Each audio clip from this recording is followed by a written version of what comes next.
Hey there, listeners. 2 important election week updates before we begin. First, as you know, we've got a live show coming up at the Comedy Cellar in New York City with Nate Silver and Claire Malone this Monday, November 3rd, Election Eve. It's going to be a blast. There are just a few tickets left, so grab them and come join us. Second, I'm going to be live streaming on Tuesday night as the election results come in alongside some of your GD Politics faves, Nathaniel Rakich, Mary Radcliffe, Lenny Bronner, Jacob Rabashkin. Think of this as friends having an election watch party that you're invited to.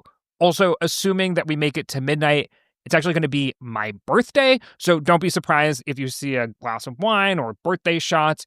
In any case, grab your favorite beverage and join us at gdpolitics.com starting at 7 p.m. Eastern Time on Tuesday. Okay, here's the show.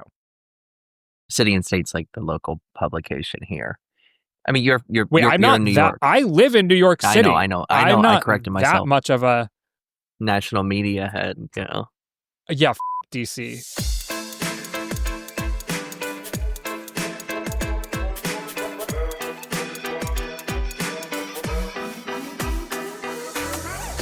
Hello and welcome to the GD Politics Podcast. I'm Galen Druk, and I'm first going to apologize to listeners who don't care about New York City politics because that's what today's entire episode is about. Though I wouldn't skip just yet. I promise this will get interesting.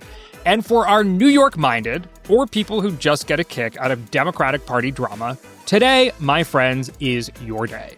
As I sit down to record this podcast, we're just 6 days out from a New York mayoral election that has been nothing if not attention-grabbing and, in its own special way, reflective of the complicated city the next mayor will represent.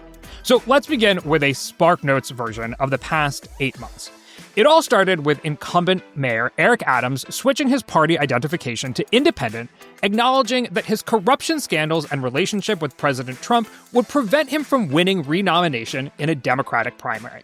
Then there was the assured primary victory for the also scandal-plagued 3-term governor of New York, Andrew Cuomo, which, of course, was not assured after all. 33-year-old Democratic Socialist Assemblyman Zohran Mamdani won the primary by 13 points after making the cost of living his defining issue. Cuomo vowed to continue on as an independent, while the Democratic establishment remained wary of endorsing Mamdani. Mamdani's past statements about defunding the police, globalizing the Intifada, and more, which hadn't gotten much play during the primary, came to the fore. But while Mamdani has struggled to reach 50% support in the polls, anti-Mamdani forces haven't had much luck either. The scandals and lack of charisma that plagued Cuomo in the primary haven't gone away. Curtis Sliwa, the perhaps you could say oddball Republican candidate who's been a debate favorite for his old-school New York zingers, has wallowed in the teens, though telling the press he'd only drop out if a Mack truck hit him and he couldn't be resuscitated in the ICU. While incumbent Mayor Eric Adams did drop out after polling in the high single digits, his endorsement of Cuomo hasn't made up the difference for him. Throughout all of this, Democratic leader Hakeem Jeffries and New York Governor Kathy Hochul have concluded, like just about everyone, that Mamdani will win the election and that they are better off endorsing. A similar conclusion about the inevitability of Mamdani from business leaders, online bettors, and political analysts alike hasn't stopped the candidates from a brawl down the final stretch. For my part, I have spent more than one November in Wisconsin, and the political ads in the city right now are next level. So that gets us to where we are today, and to elaborate much, much more, joining me is Michael Lang, the author of the newsletter The Narrative Wars. He's taken on the role of New York City data wonk extraordinaire this mayoral cycle. So, Michael, welcome to the podcast. Well, after an introduction like that, I mean, how can I not be excited to be on the podcast with you? Thank you for having me. Well, I'm very excited to have you. I'll say for the sake of transparency here that you are a Mamdani supporter, though for our purposes, you have also a deep knowledge of New York City and its elections data, and that's what we're going to be focusing on primarily here. So, sound like a deal? Sounds like a deal. I'm sure that there might be 3 listeners who throughout this whole time thought that I might have been a closeted Cuomo supporter, so they might be devastated. To hear that. Right. You got to stay transparent. Michael Lang, DSA member, supports Andrew Cuomo. Yeah. What about Curtis Sliwa? He's been getting some love from all different corners of the internet. I mean, I've enjoyed the Curtis Lewa As a experience. lifelong New Yorker, you have to respect Curtis Lewa. For sure. I mean, well, to a certain extent. I think he's, his jihad rant in the debate was probably not great, but it is a fascinating thing though. I've spoken with a lot of people about Andrew Cuomo trying to take Republican votes away from Curtis Lewa. It's very interesting how the Democrat and the Republican nominee, they almost equally rail against the billionaire class, and where Andrew Cuomo, that is like, the kind of the genesis of his coalition and support. Curtis Lewa at the debate last week, he gave an opening statement that would be almost indistinguishable from a Dan Osborne or a Bernie Sanders. So, I outer borough populist for sure.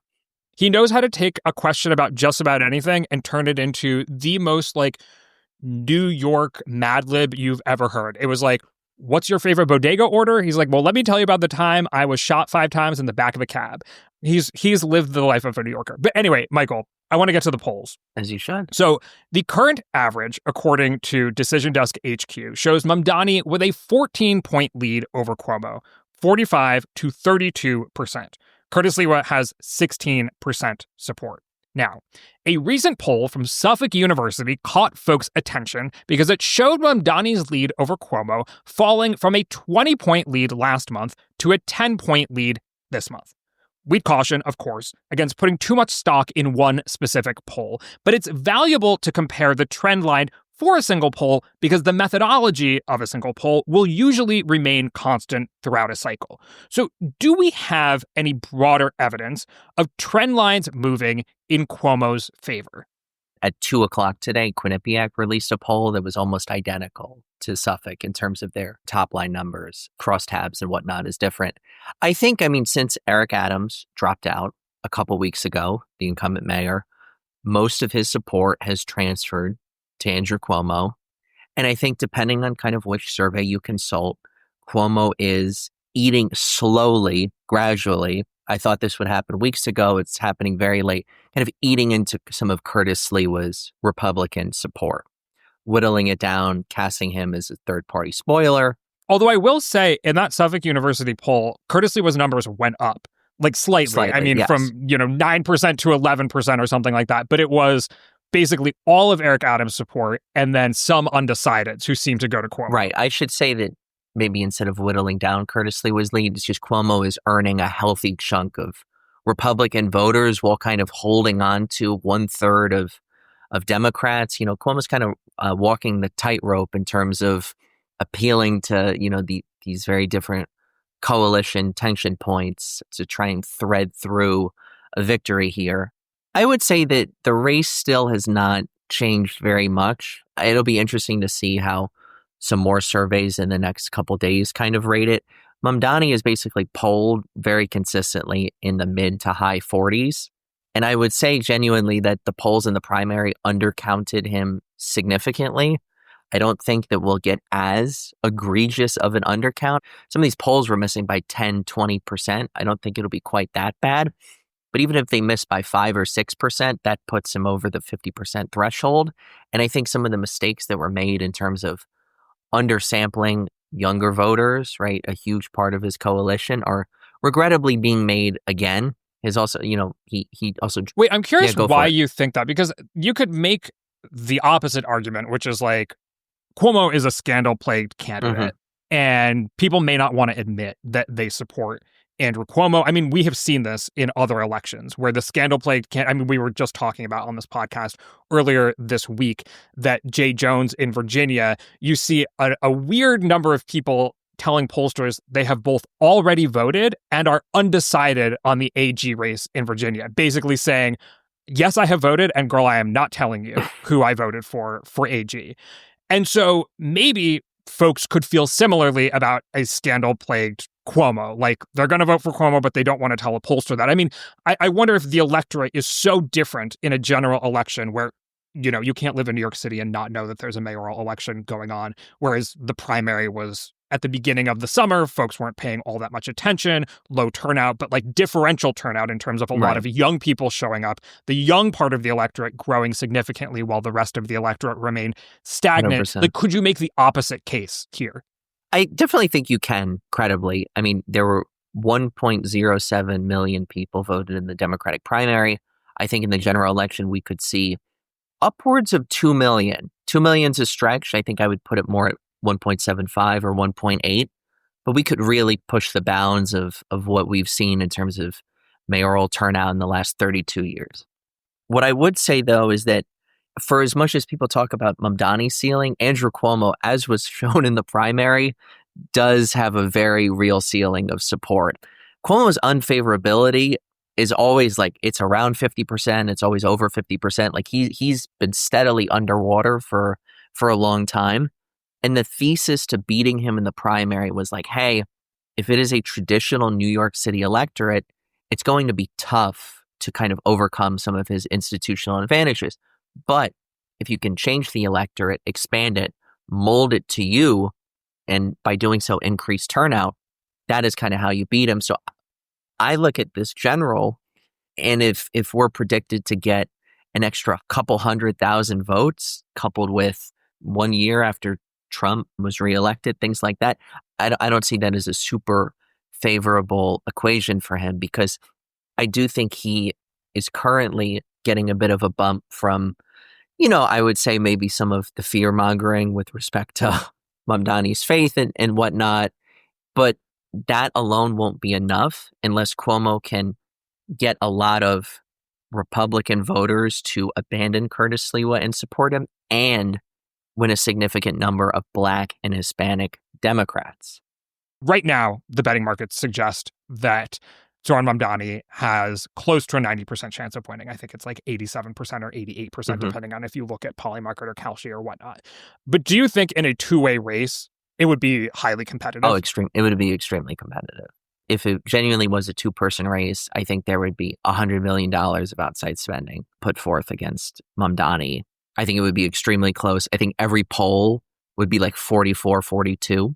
I would still just tap Mamdani with a bit of an edge in this hypothetical, just because, again, I think his ceiling is higher than Cuomo's, just in terms of the amount of people who like him and would be motivated enough to vote for him. But that would be really fascinating. We did not get that, but I think it would be extremely close.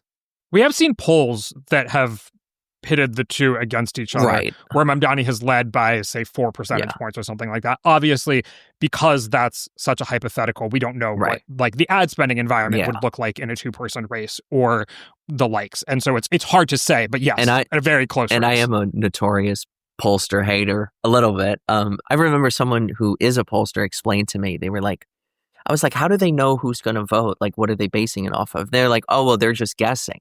And I'm like, I can just guess. Like, what makes so it was very illuminating to kind of learn some of these things. I will say, as someone who... Well, Michael, that's not entirely fair. Oftentimes, pollsters ask people, are you going to vote? And to a certain extent, you have to trust people to tell you if they are going to vote. But the waiting... And you can sometimes give people a spectrum of like, I might vote, I'll probably vote, I'm almost certainly going to vote, or I'm certainly going to vote, or I've already voted. And then in your likely voter model, you just put the already voted, almost certain to vote, or very likely to vote, or something like that. Fair. But like, look, the weighting, sorry, I was referring more to like how they weigh it, which I remember in the primary, I was looking at how they were weighing the boroughs, the races, and I was like, oh, this is not what I know. I think that's fair. Have you seen weighting in general election polls that is in conflict with what you expect the electorate to look like?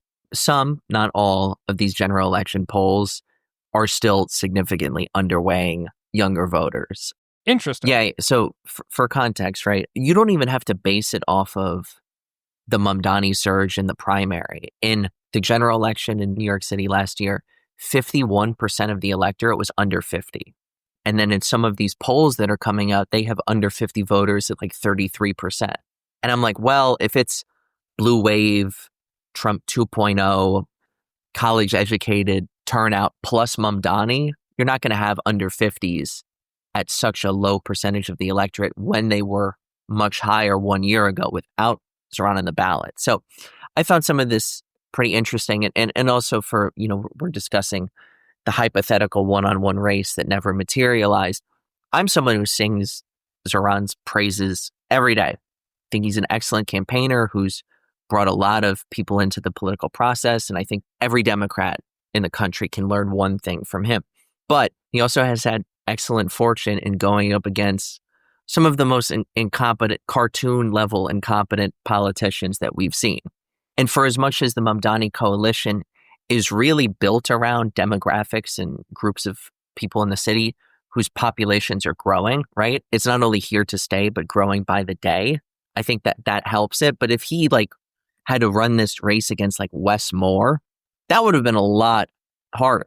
To that end, let's talk a little bit about what the New York City electorate is going to look like. You just published a piece going neighborhood by neighborhood, giving nicknames to every part of the city, the Commie Corridor, which you made famous during the primary, but there's also the capitalists and the sort of borderlands of the Commie Corridor, and there's the swing vote, and there's the forgotten people, and you go through all of it. And look, it's cliche to say, but New York City has just about every demographic you can imagine. It's incredible. And the full spectrum of social classes across them. There are rich, poor, and middle-class folks of just about every ethnicity. There are neighborhoods that are largely native-born, neighborhoods that are largely immigrant. So give us a sense of how different parts of the city are voting or turning out. Right. This is kind of the million-dollar question. How can you distill New York City into a couple sound bites that kind of make sense to people? The fastest growing and most probably consequential group of New York City voters to what we're discussing is, the Commie Corridor, right? Which in this piece I just published, I have Commie Corridor Senior and Commie Corridor Junior, because Mamdani's victory in June really, I think, expanded the map for what is possible for a democratic socialist, a left-leaning candidate with the right message and things of that sort. And these are basically largely young, walkable neighborhoods where folks are college educated. Some are gentrifying, some have already gentrified, and they have really, this year, but slowly, steadily building for the last decade, have emerged as arguably the most powerful coalition in the city. Many of these neighborhoods, but not all, are in Brooklyn and in Queens, but on subway lines, convenient to Manhattan, things of that sort, overwhelmingly Democrat leaning. Then in Manhattan, you have older voters, Democrats, some progressives, your No Kings crowd, some more traditional liberals, I would say, who in this election I expect to go with the Democratic nominee, but who were still relatively split in the primary. And then you kind of have your capitalist corridor, right? Your really wealthy New Yorkers who do not like Mamdani. Many of them find his position on Israel extremely objectionable. But those folks, they traditionally influence the election through other means than just their votes, cutting checks to super PACs, TVs, editorial boards, etc. But they kind of find themselves outnumbered by their other wealthy, liberal, and progressive neighbors here. And then as you go farther out into the outer boroughs, you have many middle-class Black neighborhoods that Cuomo won quite convincingly in the primary, but that since then, Mamdani has steadily gained ground with Black voters. I would say the Black community is, don't want to paint with broad strokes here, but less ideological than some of the other folks that I'm talking about. It's very much driven by institutions and relationships. And Mamdani has those now. And Cuomo still has his name, the resonance of a 2-decade-long career and, all those times on TV during the COVID-19 pandemic. But he kind of just has that now. And he's very much reliant on that and super indexed towards the older folks in those neighborhoods. Like the Black electorate in New York is far older than the Hispanic or the Asian electorate, for instance, right? So depending on how those neighborhoods go, that will determine the margin, I think, quite significantly. You also, because it's a general election, your Irish and Italian Catholic homeowners, Staten Island, Southern Brooklyn, parts of Queens and the Bronx as well. These are communities that Donald Trump wins 2/3 of the vote in. Again, if I make fun of the socialists, and I jokingly call them communists, I've referred to this group as kind of Archie Bunker's descendants, who's the star of All in the Family, Queens homeowner, right? Kind of your white working class urban Catholic man. I give a very long-winded explanation, but I think another big part of this election that was a big story of the race in New York last year is just kind of the Hispanic and the Asian working class. Now, within those two groups, infinitely diverse. Folks from South America, Puerto Rico, the Dominican Republic, folks from China, Southeast Asia, et cetera, et cetera. Almost uniformly, all of those demographics shifted very pronouncedly towards Donald Trump last November.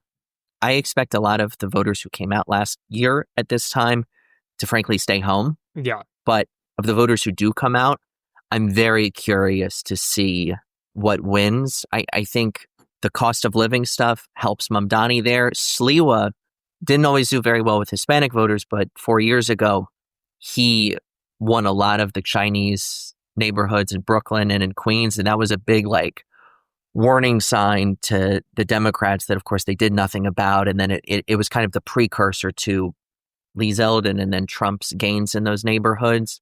And then Cuomo's kind of an establishment relic. I don't think he'll be too viable there or too interesting, but it's an interesting mix. And I labeled some of those neighborhoods as among the forgotten people, because I think in political discourse, very specifically, those folks are forgotten. There's a big shift to the right, get a lot of attention for a month or two, and then it's kind of back to normal.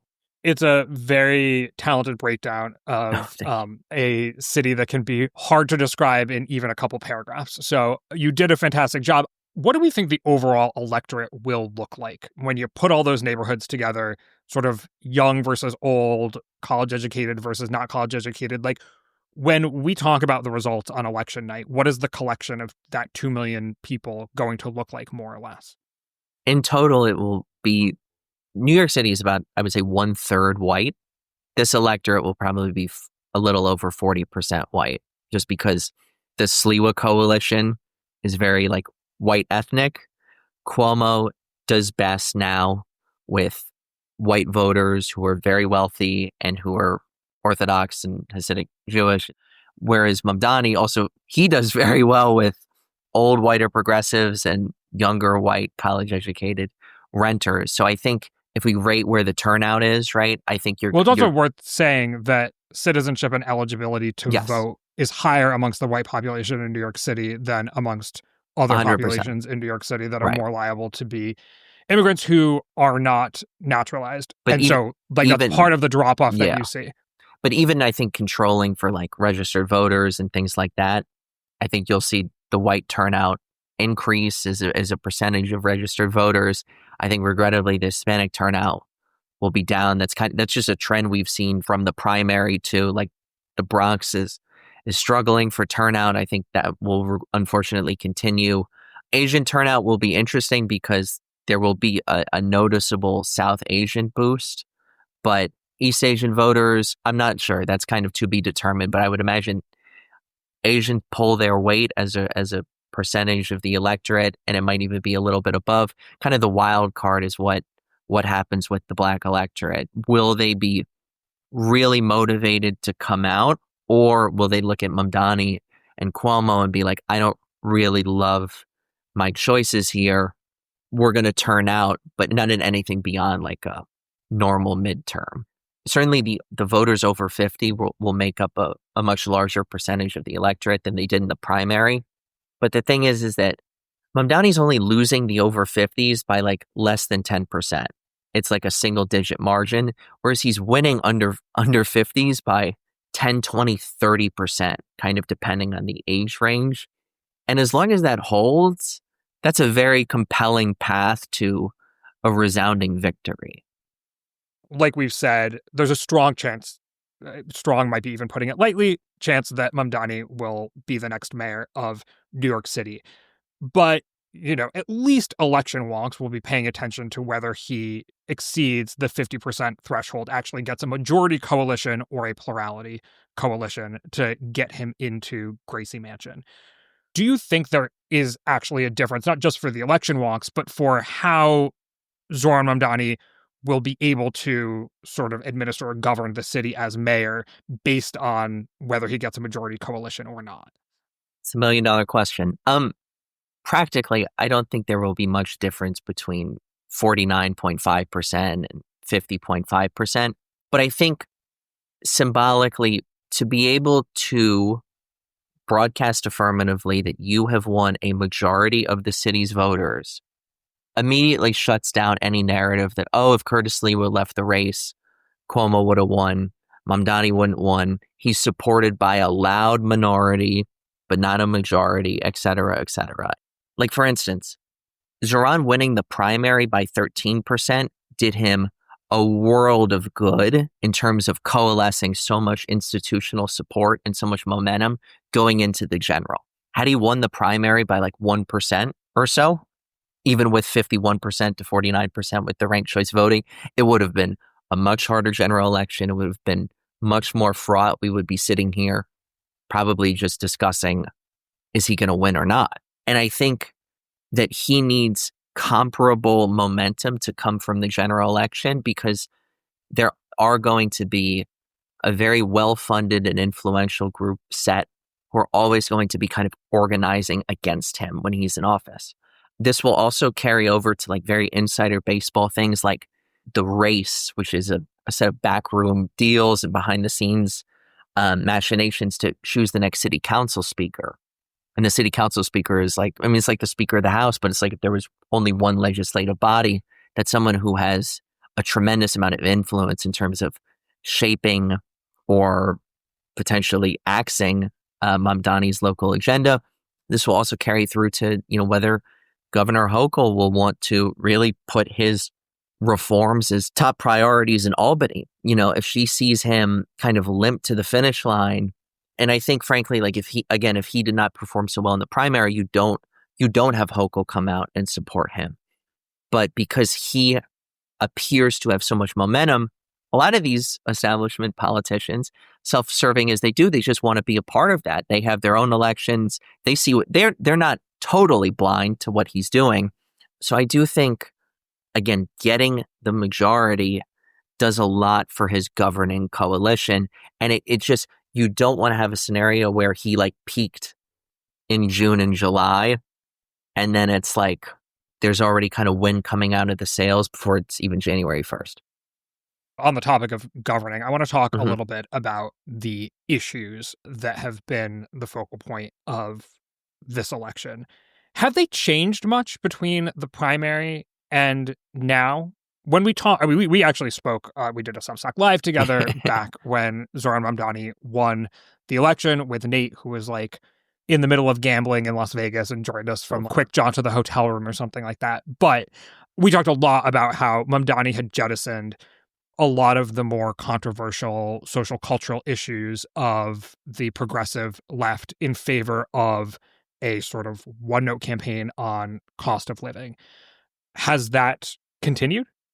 I definitely think it's continued, but it's also he's just covered differently now as the Democratic nominee and the front runner.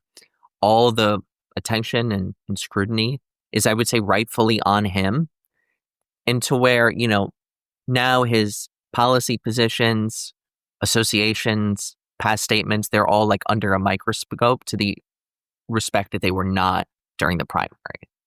Because Cuomo was under that microscope as the heavy favorite, right? But I think the core issues of the race haven't changed. I mean, the map that we see on next Tuesday will be in some ways very, very similar to the primary already. There have been, throughout this whole race, there's been very few undecideds, because most people who know they're going to vote have their mind firmly made up. It's more of just like which candidate can kind of maximize that base, who has the biggest ceiling.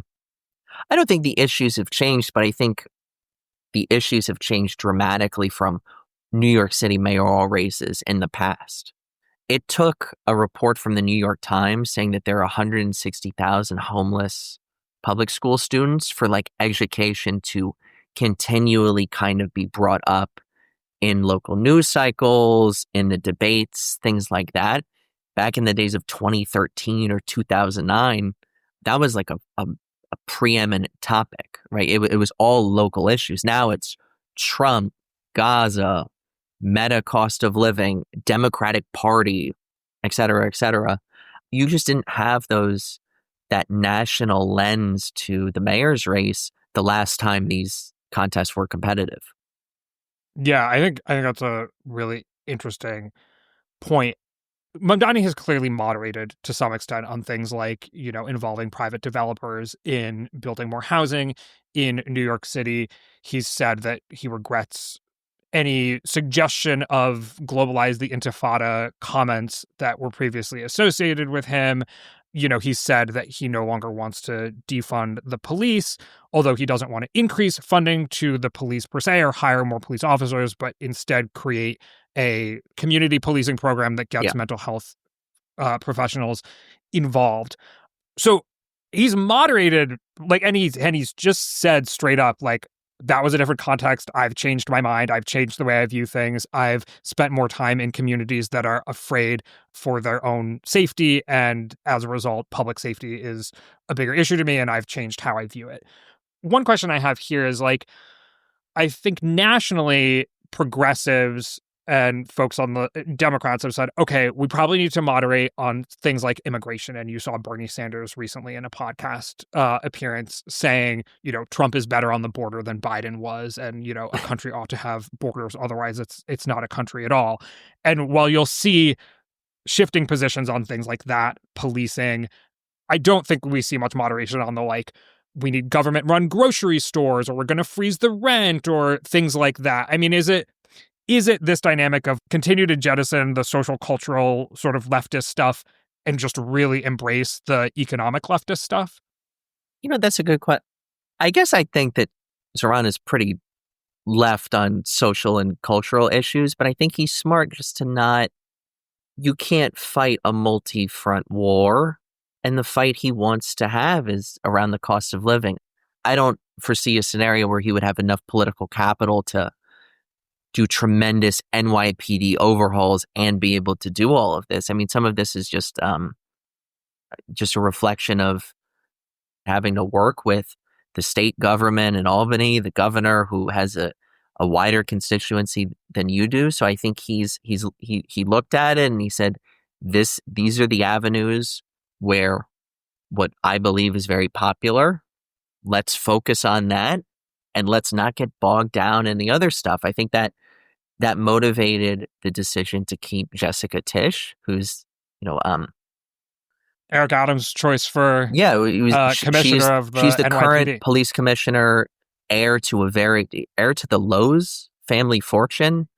She's might be the only person in the city that can draw rave reviews from the New York Times and the New York Post. Someone who is elite media, elite financial buy-in completely.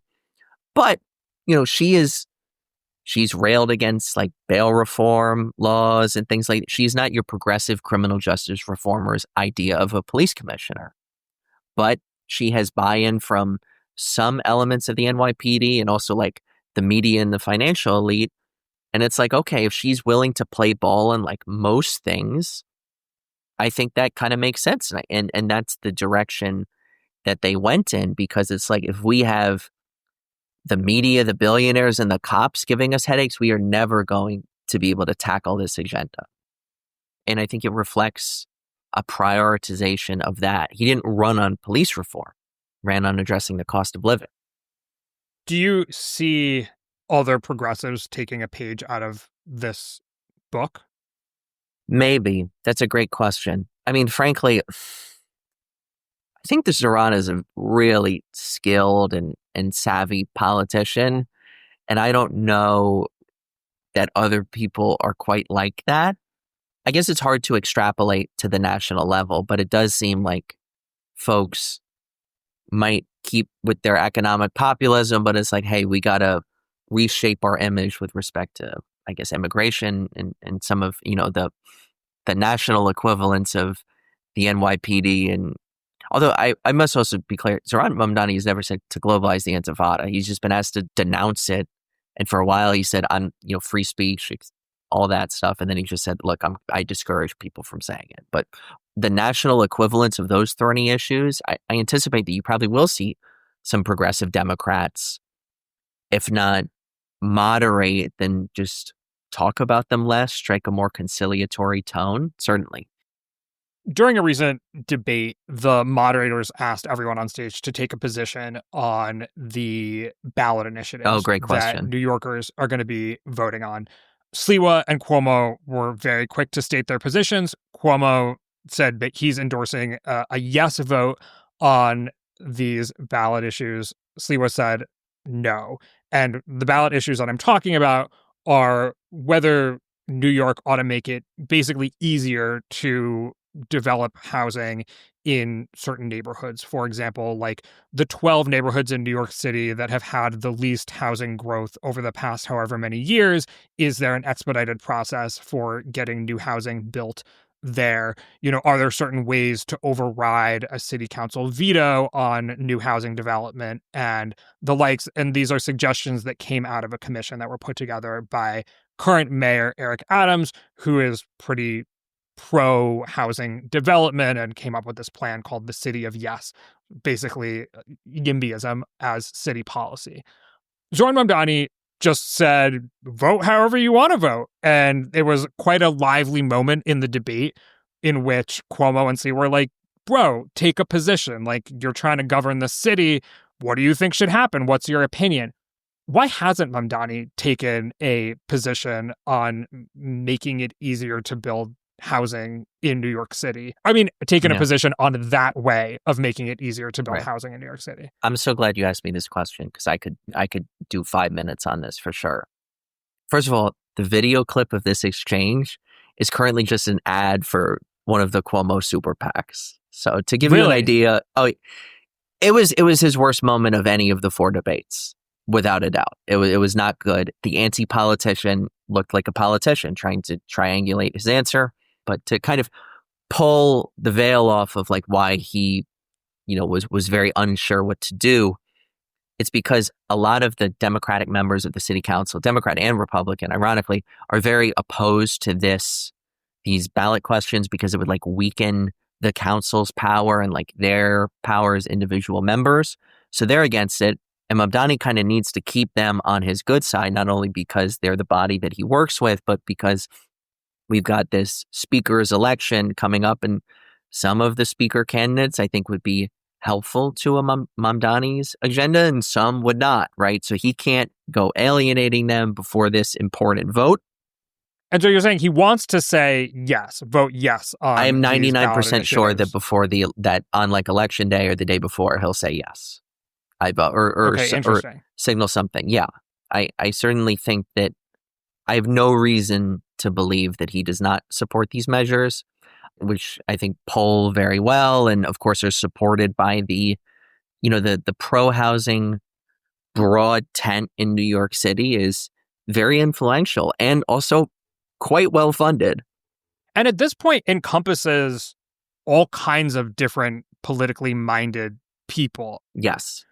I'm always a little hesitant to put too much stock in the early vote because I agree. Well, one, the early vote is just that. It's people who voted early and not the entirety of the electorate. But on top of that, early voting patterns have changed a lot based on 2 things, both the pandemic and people developing new voting patterns as a result of the pandemic.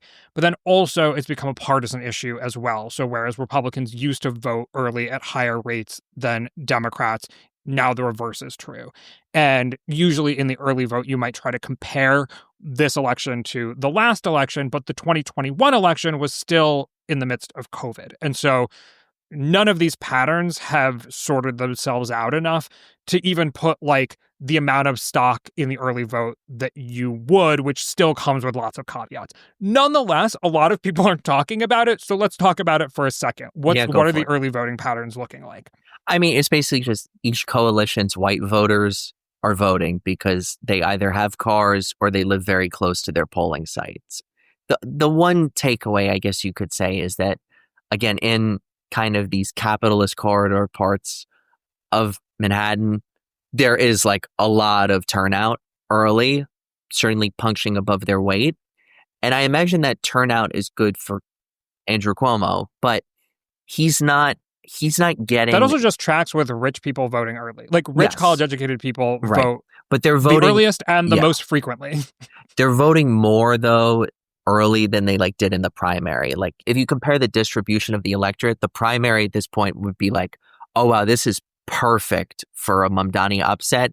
You look at this and it's like, well, it's like a little more mixed, but Cuomo's not getting the juice in some of the other parts of the city yet that he would need to win. I think of the vote that is already in the bank, I think Mamdani is up in the single digits. That is what I could say, high single digits. I would say 8, 9, maybe 10%.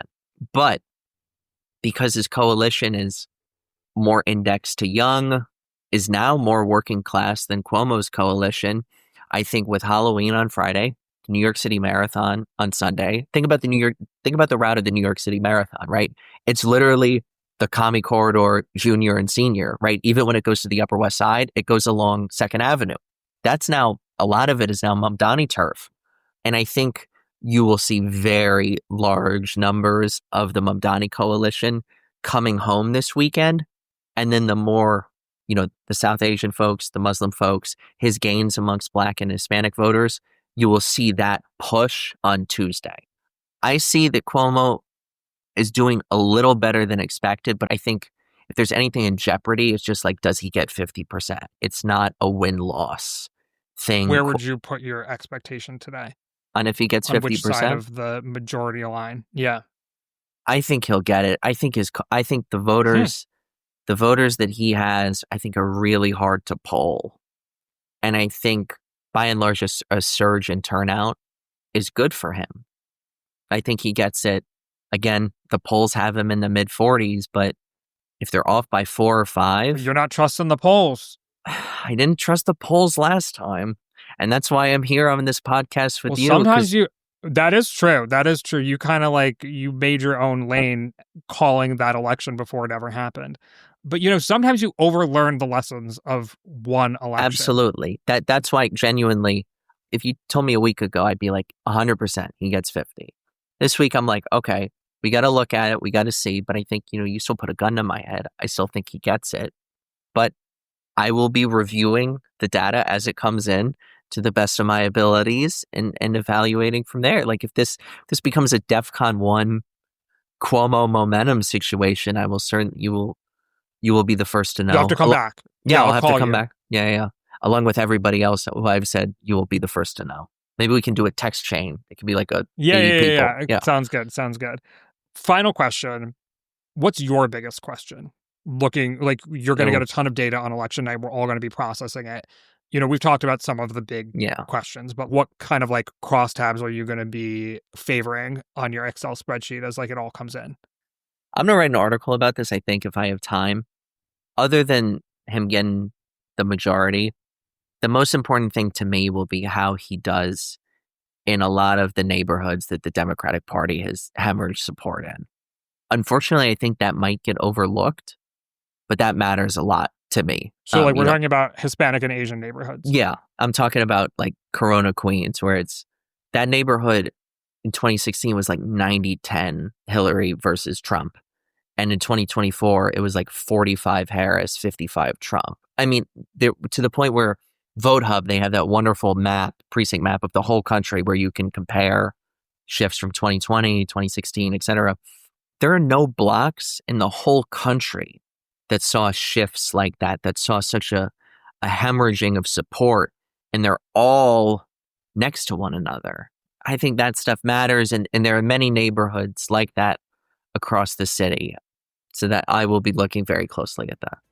Well, I'm pretty sure we're going to be live streaming that night, and maybe we'll get you to dial in for a second to give us your take on whether it happened. But for now, thank you so much for joining me today. Of course. Pleasure was all mine. Thanks for having me. My name is Galen Druk. Remember to subscribe to this podcast at gdpolitics.com and wherever you get your podcasts. Paid subscribers get about twice the number of episodes. You can also join our paid subscriber chat and pass along questions for us to discuss on the show. And most importantly, you ensure that we can keep making a podcast that prioritizes curiosity, rigor, and a sense of humor. Also, be a friend of the pod and go give us a 5-star rating, maybe even tell a friend about us. Thanks for listening, and we will see you soon.